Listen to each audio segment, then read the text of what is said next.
Right, here's our 7th test. We're trying to solve this system, so we're finding the point of intersection. This is equal to y, this guy is equal to y, so they must be equal to each other. Solve that equation, and you would get x equals -3. Plug -3 into one of them. I chose the top one. Plug it in, and then you get y is equal to positive 6. So that means they're going to intersect at -3, 6. So when I graph them, I go up 12 on the y-intercept, and the slope is 2 over 1. So I can go up 2 over 1, or I can go down 2, back 1, down 2, back 1, down 2, back 1. So I graph that line. Y-intercept's at -3, and my slope is -3. So I'll go down 3 over 1, or I can go up 3 and then back 1. Positive, negative, and see they intersect at -3, 6. We're just solving this equation. Distribute. That's how I get this guy. Negative times negative is a positive. That's where most of the mistakes happen. I combine my like terms. I get -20. So I added 20 to both sides. That's how the 28 got there. Divide by -2, and that's how you get -14. After you distribute and you combine like terms, you get -9x on each side. And that would cancel out when I add 9x to both sides. The x's disappear, and I'm left with something that's not true. If it's not true, that means there's no way I'm going to get a solution, so there's no solution.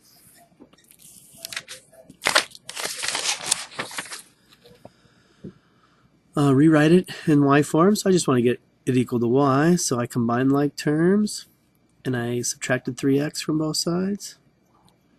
That's how I got the 7x. I need the y by itself, so I divided by 2. Divide this guy and divide that guy. And here you are. Tell me what the y-intercept is. Well, it's just 0, -9.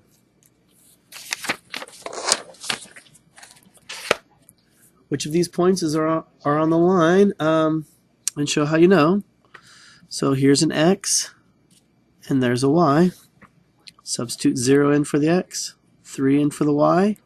That's what I did there. 18 minus 0 is not 22, so that's not on the line. Plug in 2 and -2. Negative times negative is a positive, so that's 10. Plus 12 is 22, so that's on the line. And this one also came up on the line.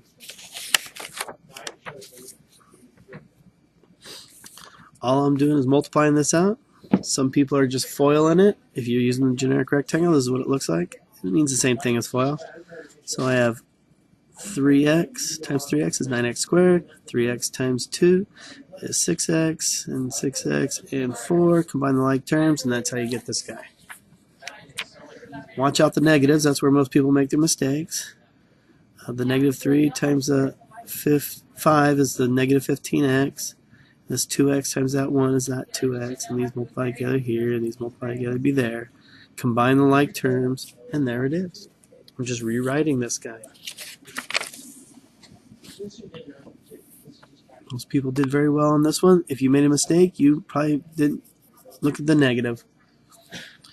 So negative times a negative is a positive. That's where most of the mistakes I saw happen. Don't forget x squared times x is x cubed. Combine the like terms, and that's where they all come from.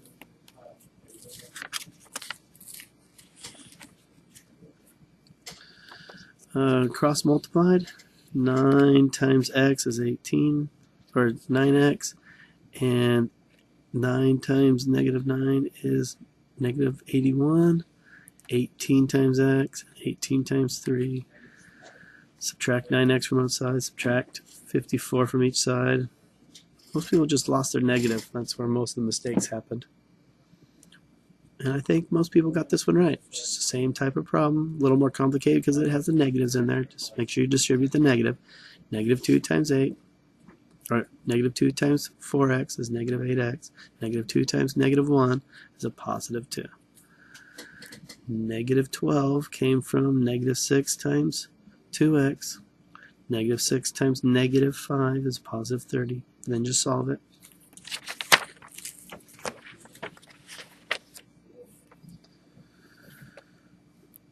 This is equal to the y, so substitute it in for y, and that's how I got this equation. Just took the y out and plugged that guy in. Distribute, combine like terms, add 32, divide, and you get x equals 1. How did I get the y? I plugged the x in. 1 times 5 minus 8 is negative 3. This one I have x equals. So I plugged it in for the x. There it is. Distributed. Combine like terms.